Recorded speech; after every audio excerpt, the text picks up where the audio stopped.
Stop scrolling. This message is for you. Chosen one.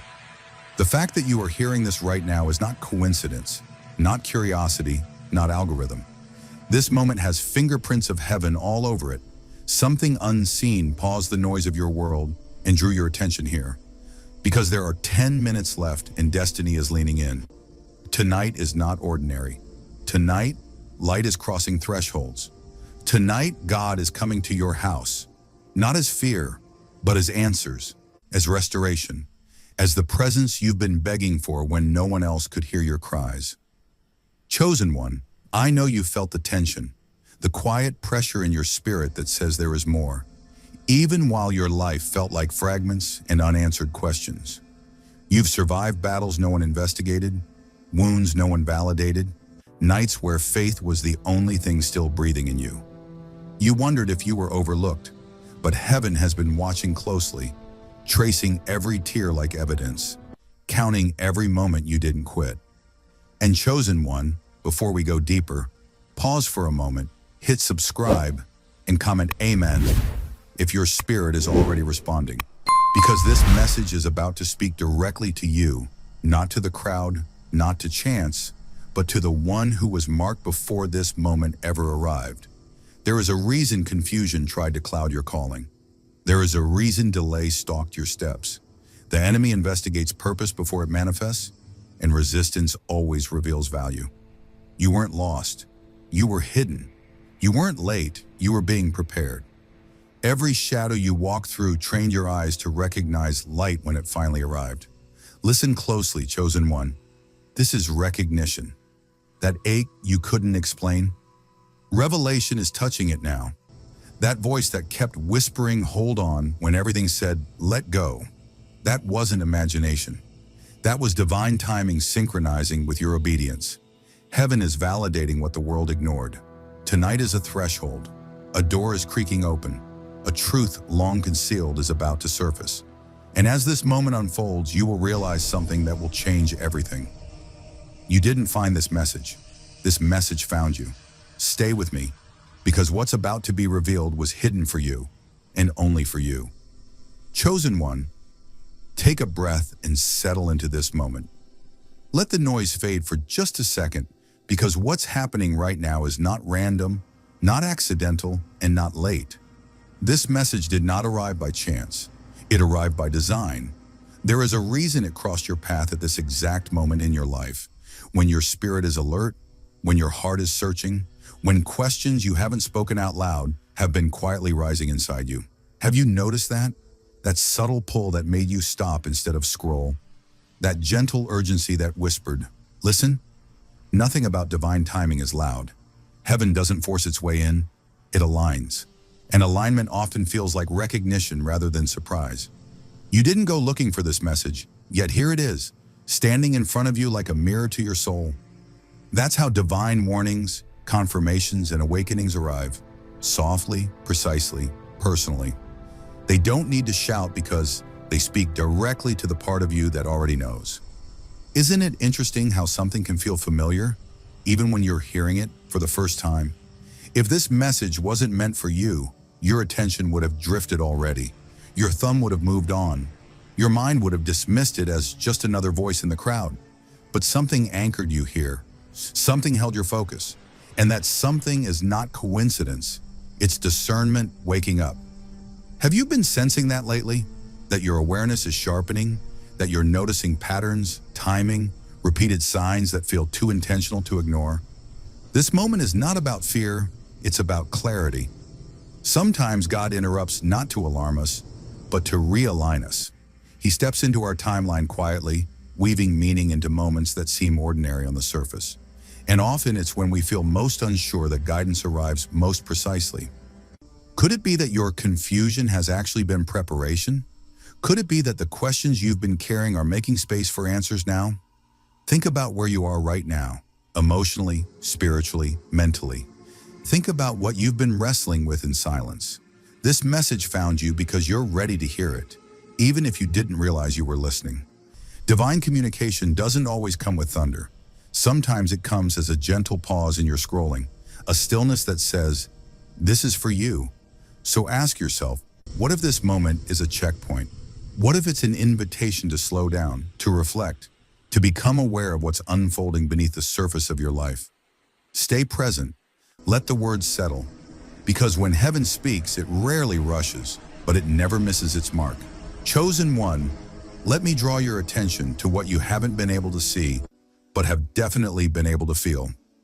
Right now, there is unseen activity surrounding your life, subtle yet powerful, like currents moving beneath still water. Even in moments when it seemed nothing was changing, everything was being repositioned. Heaven has never been idle over you. While your eyes were looking for visible proof, the spiritual realm was already at work, arranging, removing, and preparing what you're about to step into. Have you noticed that sense that something is about to happen, even though you can't quite explain why? There are seasons where progress doesn't look like movement. It looks like pressure. Doors are opening that you didn't knock on, and doors you kept forcing are quietly closing on their own. That can feel confusing, even uncomfortable. You may have wondered why certain connections faded, why old desires lost their pull, or why familiar patterns no longer fit the way they used to. But what if those endings weren't losses at all? What if they were clearings? When God prepares an encounter, He first clears the space for it. This is why your emotions may have felt closer to the surface lately. Restlessness, sudden reflection, deep sensitivity, or an unusual awareness of your surroundings are not signs of instability. They are signs of transition. Think of it like the air changing before a storm, or the silence just before dawn breaks. The atmosphere shifts before the moment arrives. Have you felt that internal stirring, that sense that you're standing on the edge of something important, even if the details remain hidden? Behind the scenes, old cycles are closing, cycles of delay, confusion, self-doubt, and spiritual exhaustion. What once drained you is losing its grip. What once defined you no longer has authority over your future. And as those cycles close, new pathways are quietly unlocking. You may not see the doors yet, but you can feel the invitation.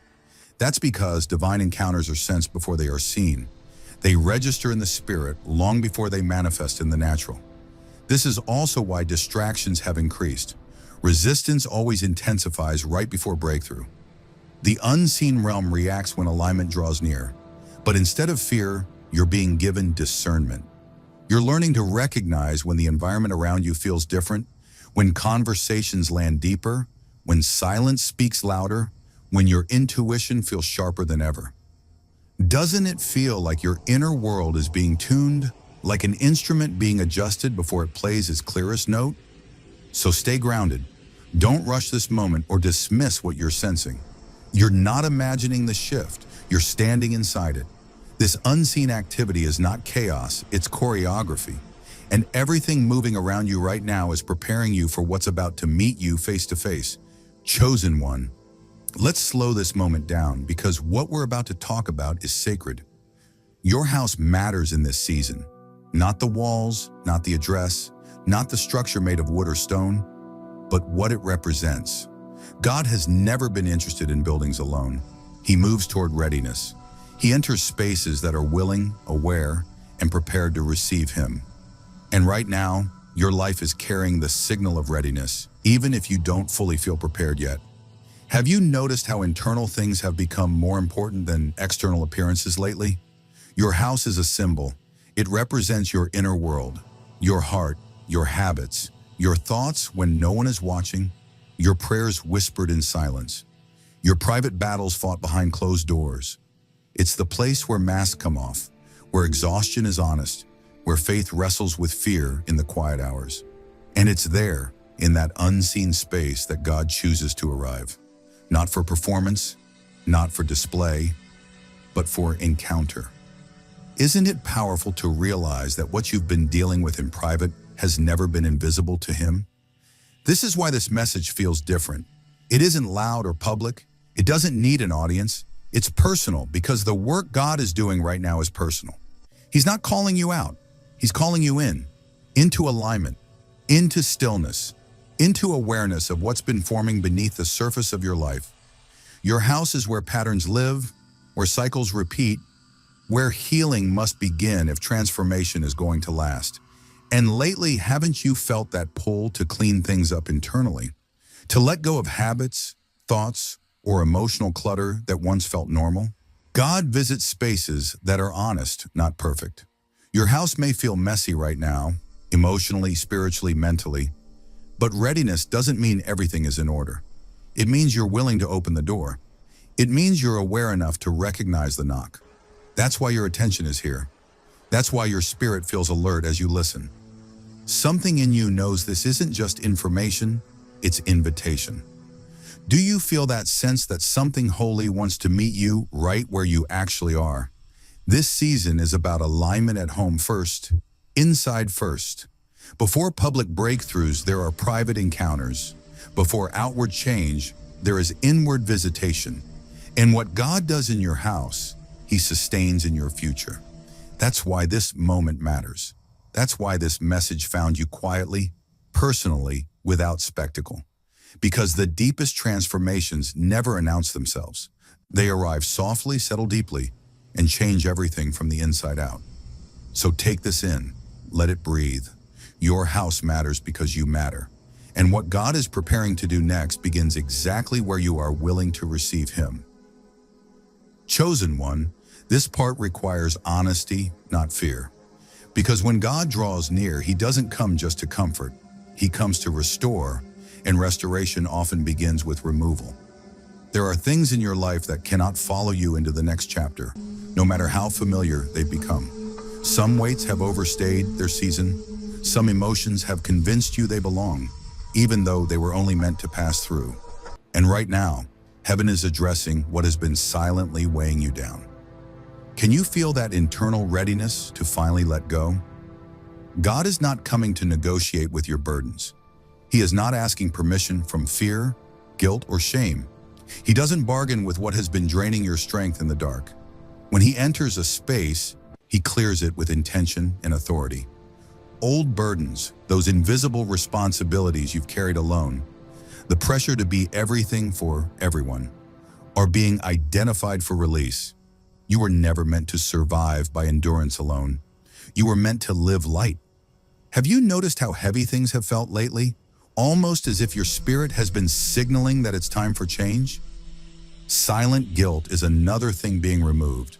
Not the kind that corrects, but the kind that punishes. Guilt that keeps replaying old moments, old decisions, old versions of you that no longer exist. God does not resurrect your past to shame you. He brings it to light to heal you. And healing requires removal. What if the reason you felt emotionally exhausted is because you've been carrying something God never asked you to hold? What if grace has been waiting for you to finally put it down? Then there is fear, the lingering kind that doesn't shout but whispers. Fear of repeating mistakes, fear of stepping forward, fear of trusting again, fear that peace won't last if it ever arrives. But when God comes, fear loses its authority. It cannot coexist with His presence. That's why this season feels intense. Fear resists eviction, but resistance is proof that it's being confronted. Isn't it interesting how fear often grows loudest right before it loses its grip? This clearing may feel uncomfortable at first. You might feel emotional waves, sudden realizations, or moments of deep reflection. That's not regression, it's release. When a room is being cleaned, dust is stirred before the air becomes clear. God knows exactly what He's removing and why. Nothing essential will be lost. Only what has been blocking your peace, dulling your joy, and limiting your vision. So don't resist this process. Don't cling to what's familiar just because it's known. Trust the hands doing the clearing. Ask yourself gently, what am I ready to be free from? What has been heavy for far too long? Because when God clears a space, it's never empty for long. He removes to make room. And what's coming next requires a lighter heart, a freer spirit, and a soul no longer bound by what should have ended seasons ago. Chosen one, now we arrive at the turning point. This is where the story shifts from survival to purpose, from endurance to activation. God is not only coming to remove what has weighed you down, He is coming to activate what has been lying dormant inside you. There are gifts within you that never disappeared, They only went quiet while you were busy surviving, and heaven has not forgotten them. Have you felt that subtle stirring lately, like something ancient and familiar is waking up again? There were abilities, insights, sensitivities, and callings you once carried with confidence. You didn't lose them because you failed. You laid them down because life demanded everything you had. Survival has a way of burying dreams under responsibility, pain, and unanswered prayers. You did what you had to do to make it through. But now the season is changing. What you buried wasn't dead, it was preserved. And God knows exactly where it is. Isn't it interesting how certain desires are resurfacing now, long after you thought they were gone? Hope is also being reactivated, not the fragile kind that depends on circumstances, but the deep, steady kind that lives beneath disappointment. You didn't stop hoping because you stopped believing. You stopped hoping because hoping hurt. So you learned to live cautiously, wisely, quietly. But hope has a voice, and it's beginning to speak again. That quiet sense of expectation you feel, that's not imagination, that's alignment. That's your spirit remembering what it feels like to look forward again. What would it mean for you to believe, slowly, gently, that good things are still possible? Direction is being restored as well. There was a time when clarity felt natural, when your inner compass felt trustworthy. Then came loss, confusion, delay, and fatigue, and the signal went quiet. Not because God left, but because the noise was too loud for direction to land. Now the noise is settling, stillness is returning, and in that stillness, guidance is becoming audible again. Have you noticed how certain decisions feel clearer lately, even if the full path isn't revealed yet? Make no mistake, this is not comfort alone. This is commissioning. Comfort soothes wounds, but commissioning awakens purpose. God is not merely reassuring you that you'll be okay. He is preparing you to move, to speak, to build, to step into what only you can carry. Activation doesn't always feel dramatic at first. Sometimes it feels like courage returning. Sometimes it feels like curiosity. Sometimes it feels like a quiet yes forming in your chest before your mind catches up. This is why this season feels both calming and intense. Peace is settling in, but so is responsibility. Not pressure, but calling. You are being trusted again. Trusted with insight, trusted with influence, trusted with the next assignment of your life. And heaven doesn't activate what it doesn't intend to use. So let yourself receive this moment. Ask yourself honestly, what part of me is waking up again? What have I secretly missed about who I used to be? Because what God is activating now is not random. It's intentional, timed, and necessary for what's coming next. And you are more ready than you think. Chosen one, this is where everything slows down. Before the moment moves forward, before anything manifests outwardly, there is an inner posture that matters more than action, effort, or words. What you must do right now is not complicated, but it is sacred. Still your mind. Not silence forever, not force clarity, just allow the racing thoughts to settle. The ones replaying yesterday, the ones predicting tomorrow, the ones asking how instead of trusting who. Can you feel how busy the mind becomes right before something important happens? This moment does not require strategy. It requires openness. Open your heart, not the guarded version you perfected to survive, but the honest one underneath. The heart that feels tired and hopeful at the same time. The heart that believes but cautiously. God is not asking you to impress him with faith. He's asking you to meet him with truth. No performance, no pretending. No spiritual language to cover human pain. Just honesty. When was the last time you let yourself be fully honest in his presence? Resistance is the next thing to release. Not dramatic resistance, subtle resistance. The kind that says, I've been disappointed before, or I don't want to hope too much, or I'll believe it when I see it. That resistance didn't come from rebellion, it came from protection. It helped you endure, but it cannot lead you forward, and you're safe enough now to let it go. What would it feel like to stop bracing for impact and simply receive? This moment is not asking for perfection, because perfection creates distance. Honesty creates connection. God does not visit the polished version of you. He visits the real one, the one sitting quietly with unanswered questions, the one listening right now, wondering if this really applies to them. It does. Visitation moments don't come when everything is resolved. They come when readiness meets surrender. And readiness doesn't mean certainty, it means willingness. Understand this clearly. Moments like this don't repeat. Not because God withholds, but because once a moment transforms you, you're no longer the same person who needed it. This is a threshold moment, a hinge in time, a pause where heaven leans close and waits, not for action, but for consent. Will you allow yourself to be changed instead of just informed? Will you let this go deeper than emotion and become alignment? So breathe. Let your shoulders drop. Let the pressure to do fade for a second. Stay present, stay soft, stay aware. Because transformation doesn't rush and it doesn't force itself. It arrives quietly, waits patiently, and moves powerfully when the heart is open.